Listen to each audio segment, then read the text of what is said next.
일어나! 열리라! 이거! 가자! 가자!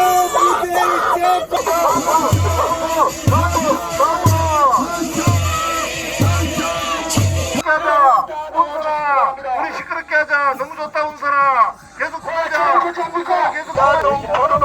공유하는 거 아니지? 간첩 문제 있는 북계 김정은하고 야.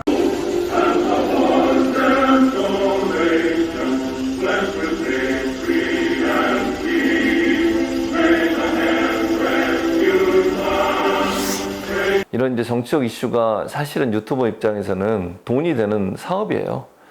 결국은 얼마나 많은 사람이 보느냐의 문제잖아요. 특정한 어떤 분야에 대해서 하게 되면 보는 사람이 한정될 수밖에 없어요. 근데 정치라고 하는 건 누구나, 국민 누구나 다 관심을 가질 수 있고 직접적 연관이 있기 때문에 정치 뉴스에 대해서는 관심을 많이 갖게 되는 거죠.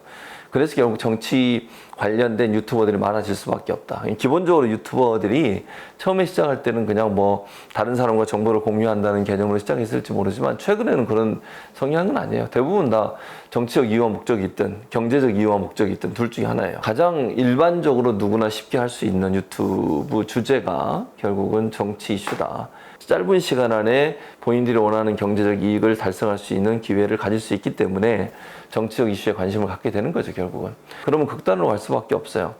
그냥 일반적이고 평범하고 중립적인 얘기를 하면 사람들이 모이질 않아요. 사람들이 유튜브를 소비하는 이유 중에 하나가 뭐냐면 내 생각이 옳았다는 것을 증명하기를 원하고 내가 원하는 말을 해주는 사람을 찾아가는 거예요. 그래서 그걸 확증 편향이라고 그러잖아요.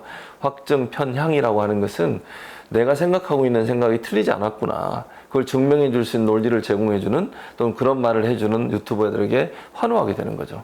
그리고 그 유튜버를 계속 팔로우하고 듣고 알고리즘이 그걸 추천해 주고 이러다 보니까 결국 극단으로 더 많이 치우치게 되는 거죠.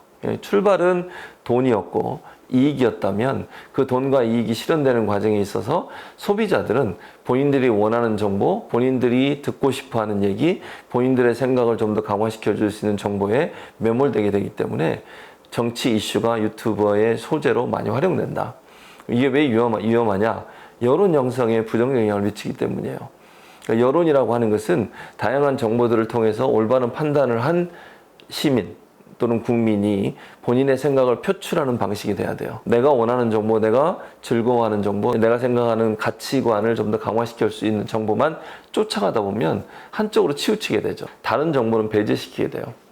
그럼 결국은 한쪽의 정보, 치우친 정보만 계속 습득하게 되면 올바른 여론이 형성되는데 방해가 되는 거죠, 결국은. 국민의 여론을 왜곡시키고 정치를 왜곡시키는 현상이 일어나요, 선거를 통해서. 그러니까 선거에서 그 사람들이 던지는 그 표가 올바른 여론에 기반해서 던져진 표라고 하면 국민의 여론이 잘 반영됐다고 볼 수 있겠지만 어떤 편향된 정보에 의해서 잘못 습득된 정보들이 축적돼서 결정된 결정에 의해서 던져지는 표라고 하면 그 표는 국민의 여론에 반하는 표가 될 수 있겠죠.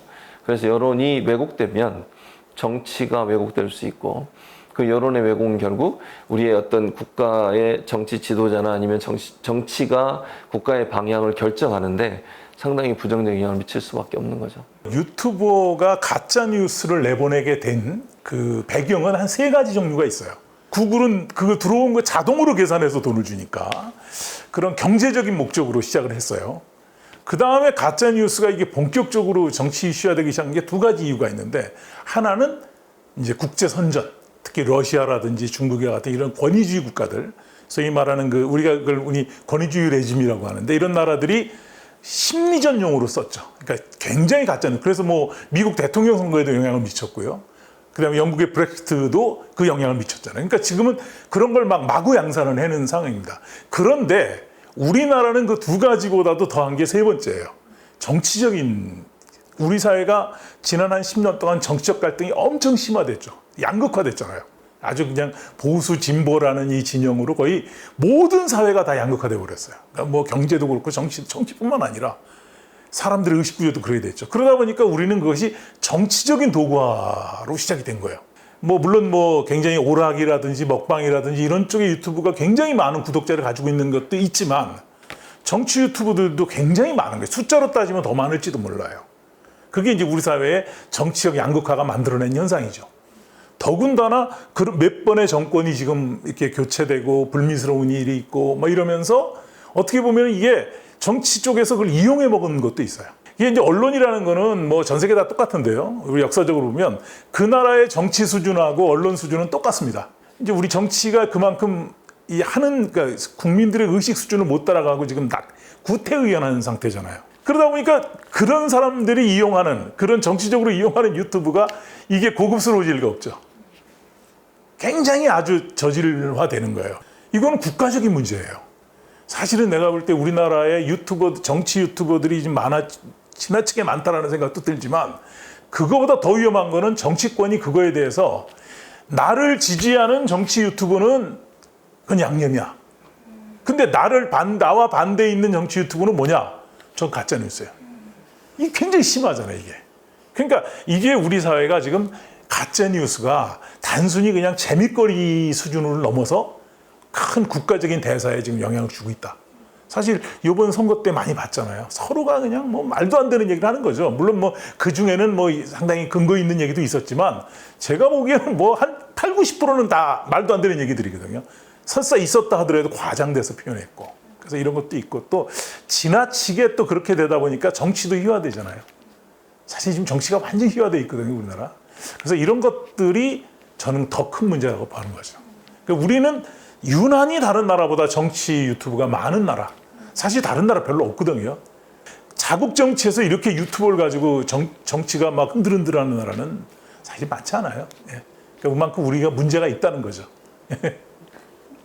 사실 이제 이 언론 시장이라는 것을 예전엔 종이신문하고 방송국이라 그래봐 옛날에는 공중파라는 게 MBC, KBS만 없던 시절도 있었죠. 그때는 그 소수의 언론사들이 독점을 하고 있었기 때문에 그리고 돌이켜보면 그때도 가짜뉴스는 굉장히 많았어요. 뭐 정보가 한 발표를 과장해서 이야기한다든가 본인들이 원하는 정보만 짜집어서 낸다든가 그런데 그때는 그것을 감히 비평할 수 있는 세력도 또 검증할 수 있는 사람도 없었죠. 그래서 뭐 전 지금 유튜브에서 벌어지고 있는 것이 별달리 특별한 현상이라고 생각하지 않습니다. 그런 식으로 언제나 듣고 싶은 말들이 있는 것을 해주는 사람들이 있었을 뿐이고 그것이 이제 종편으로 매체가 넓어지면서 정파성을 더 강하게 띠게 됐고 뭐 종편은 보시면 알게 되면 특히 보수 쪽 종편에서 우리 마음대로 입맛에 맞는 사람 골라서 방송하는 게 무슨 문제가 있느냐라는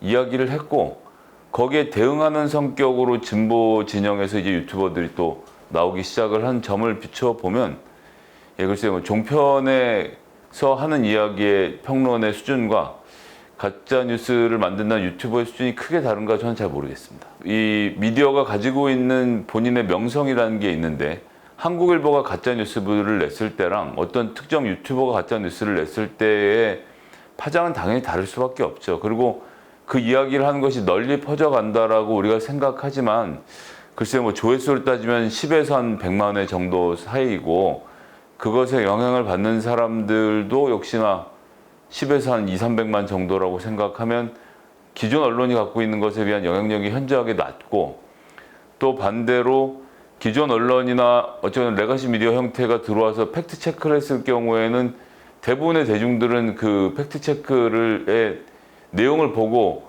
자기가 판단을 하기 때문에 전 충분히 자정작용이 있다고 생각합니다.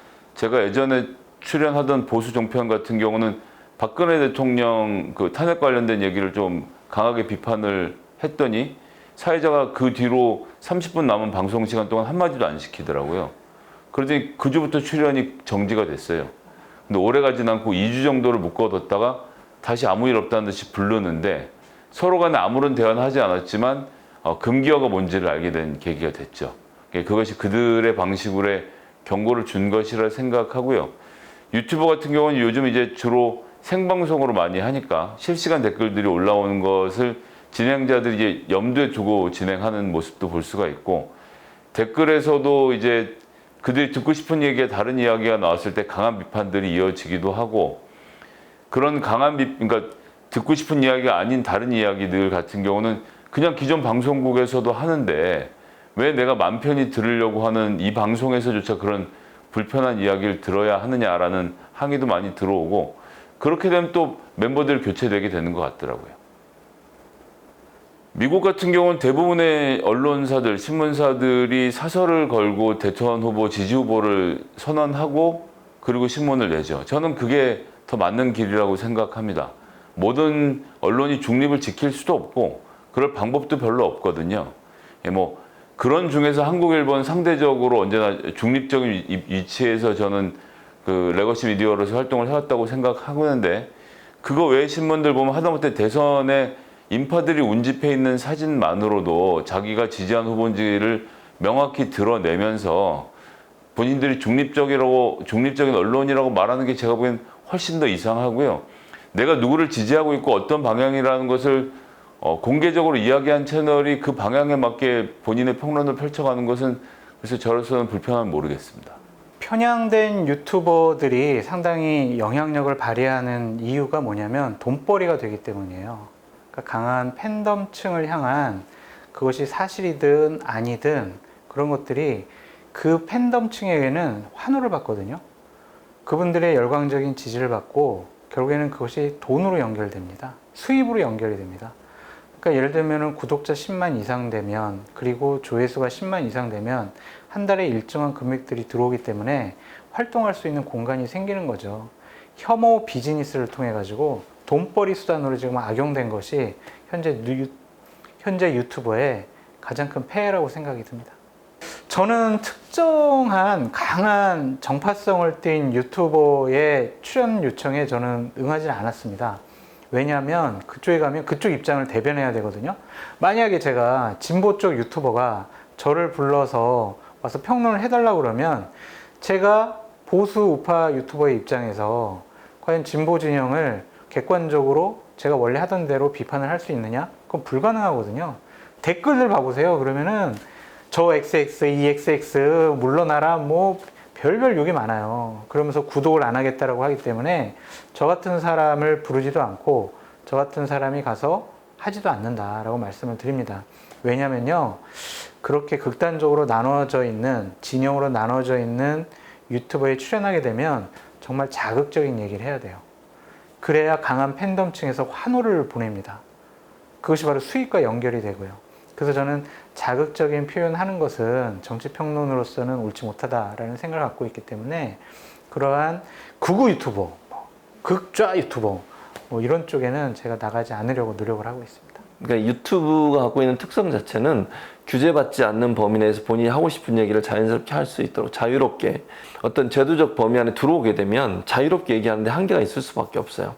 그리고 유튜버들은 사실은 그 모든 정보에 대한 뭐랄까요 근거를 가지고서 얘기하는 건 아니잖아요. 제도의 틀 안에 들어오게 되면 그렇게 자신의 생각이나 아니면 근거 없는 얘기를 했을 경우에는 제재의 대상이 될 수 있어요. 그럼 이제 유튜브가 위축될 수 있죠. 그런 점은 부작용으로 작용한다고 봐요. 유튜브를 방송의 범위 안에까지 집어넣을 거냐 하는 부분은 논의가 필요하다고 저는 생각합니다. 그럼에도 불구하고 유튜브든 아니면 이런 SNS를 규제할 수 있는 어떤 제도는 반드시 필요하다고 생각해요. 그게 방송법은 아니라 할지라도 분명히 사실이 존재하는데 그 사실을 비틀어서 왜곡해서 얘기하는 것마저도 표현의 자유로 인정하면 안 되는 거예요. 그런 부분들을 막을 수 있도록 또는 그렇게 행동했을 때 제재를 당한다고 하는 부분을 명확하게 규율로 법으로 만들어져야 된다는 거죠. 유튜브를 하는 사람도 표현의 자유를 누리면서도 우리 사회에 미치는 해악을 방지할 수 있는 그런 제도가 있어야 된다는 거예요. 방송법의 범위 안에 집어넣는 것은 논란이 될 수 있지만 유튜브나 SNS를 규제하는 법안이 필요하긴 하다. 특히 명백한 객관적 사실이 존재함에도 불구하고 그 사실과 다르게 얘기하거나 특정인에 대해서 모욕적이거나 폭력적인 어떤 언행을 하거나 이런 행동을 했을 때 처벌받을 수 있다고 하는 어떤 그 경고를 할 수 있는 규제가 있을 때 유튜브의 가짜 뉴스나 아니면 이런 그 선정적이고 폭력적인 어떤 내용들이 사라질 수 있는 기반이 될 거라고 생각합니다. 이거 법으로 규제하기가 쉽지 않아요. 이게 그 통신 서비스로 되어 있습니다. 부가 통신 서비스예요. 그러니까 통신 서비스는 기본 철학이 뭐냐? 내용에 관여하지 않습니다. 그래서 이거를 만약에 법으로 만들면 거의 99% 위헌입니다. 이거는 뭐 특별한 뭐 예외적인가 아니면 위헌으로 그러니까 통신 서비스에 대한 내용 규제는 안 하게 돼 있거든요. 그게 이제 우리나라의 지금 현재 상황입니다. 그래서 전 세계에서 아마 유튜브를 언론으로 규제하는 나라는 없어요. 전속 매체를 가지고 언론을 규정해 왔어요. 신문은 종이, 그죠? 방송은 무선 주파수. 이런 식으로 어떤 전송수단, 케이블 TV는 케이블망, IPTV는 인터넷망 이런 식이었잖아요. 유튜브는 오픈 통신망이에요. 공개 개방된 통신망, 그죠? 그렇잖아요. 유튜브는요. 이게 IPTV는 폐쇄된 통신망이죠. 자기 전용망을 쓰니까. 그러니까 개방된 폐쇄 통신 수단을 쓰는 유튜브는 설사 언론 행위를 하고 영향력이 강하다 하더라도 현행법상 규제할 수가 없어요. 이게 안 되는 거예요. 그래서 아마 민주당 정부가 내내 유튜브 규제하려고 그랬고, 가짜뉴스 규제하려고 그랬고, 그런 언론 방송법에도 넣어본다, 뭐 유사방송으로도 넣는다, 뭐 굉장히 많은 법안도 지금 이미 그것도 뭐 많이 발의가 돼 있는 걸로 알고 있는데 못하는 이유가 그겁니다.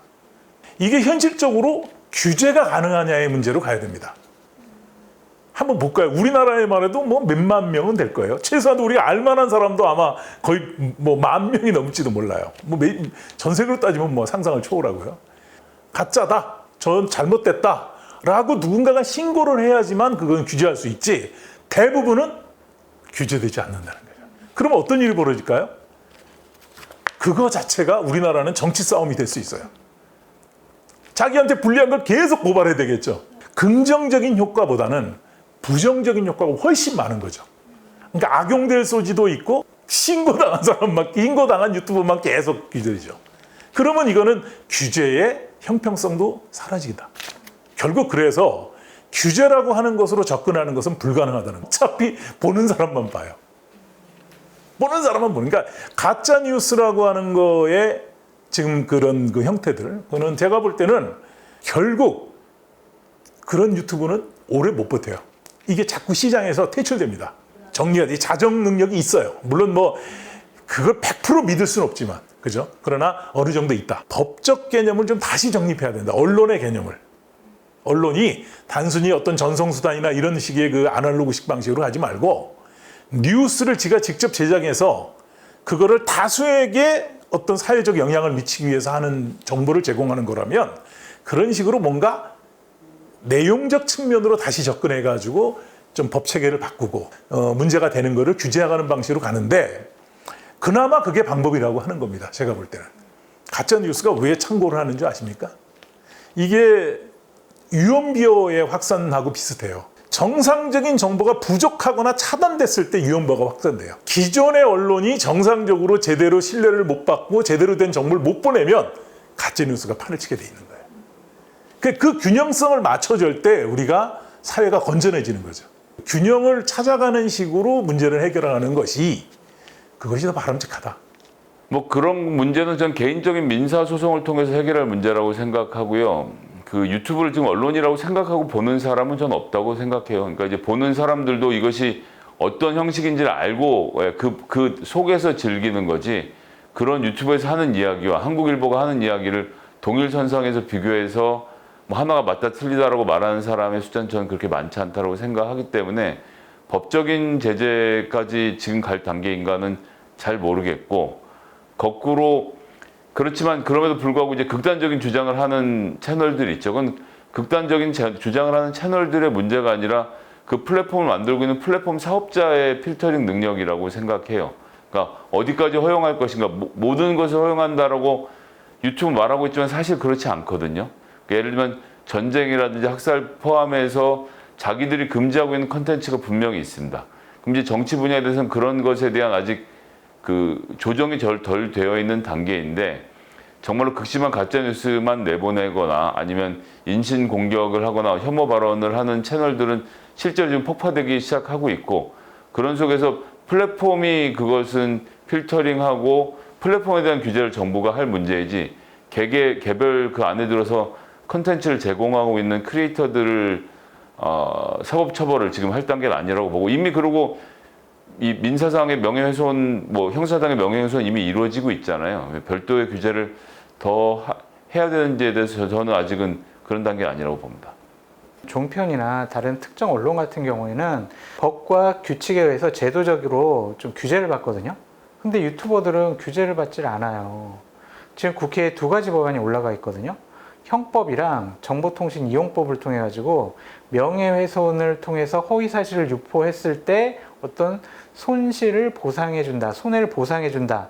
이러한 법안이 2개만 올라가 있지 유튜버를 하나의 언론으로 보면서 공적인 제도권 안으로 포용하려는 지금 시도가 이루어지지 않고 있어요. 유튜브 회사 자체 내에서의 어떤 자기 정화 기능? 그거 외에는 어떻게 그분들을 제재할 수 있는 방법이 없어요. 그렇기 때문에 저는 공적 영역과 사적 영역으로 나눠져 있기 때문에 좀 다른 차원으로 봐야 되지 않을까 싶습니다. 당위성과 가능성의 문제예요. 가능성은 없어 보여요. 근데 당위적으로는 그렇게 제도권 안으로 흡수를 해야 돼요. 그렇지 않으면은 강한 팬덤층을 갖고 있는 특정 유튜버들이 본인들의 주장, 신념, 가치, 철학 등을 사실에 기반하지 않으면서 보도를 하게 되면은 그 팬덤층은 그걸 믿을 수밖에 없거든요. 사실관계가 다른 얘기들이 팬덤층에는 사실로 믿어진다? 이것은 크나큰 해악이 될 수가 있습니다. 그래서 지금이라도 국회 내에서는 이러한 법률이라든지 시행령을 통해서 이런 걸 제도권을 흡수를 해야 되는데 저는 회의적으로 보는 이유가 뭐냐면은 정치인들이 유튜브를 해요. 본인들이 거기서 자극적인 얘기들을 해요. 이런 제도권 안에 어떤 법률적인 시스템 안으로 흡수하려면 본인들 스스로부터 먼저 그의 저촉 사유가 되거든요. 그래서 이것들이 되게 이율배반적인 얘기가 되는 거예요. 본인이 주도하는 유튜버를 통해서 여러 가지 얘기를 자유롭게 하고 있잖아요. 그거를 규제한다는 것 자체를 본인들이 못 받아들이는 것 같습니다. 그러니까 그걸 또 이용해 먹잖아요. 대선 때 같은 경우에는 특정 집단, 정파에 되게 매몰되어 있는 유튜버들이 상대 진영에 공격하는 도구로 사용이 되고 있어요. 그것을 가지고 또 제도권 정치에서 이용을 해 먹고요. 그러니까 이런 악순환이 계속 반복되고 있다. 그래서 가능성은 낮지만 어쨌든 당위적으로 이러한 것들이 제도적으로 좀 정비돼야 될 필요가 있다라고 말씀드립니다.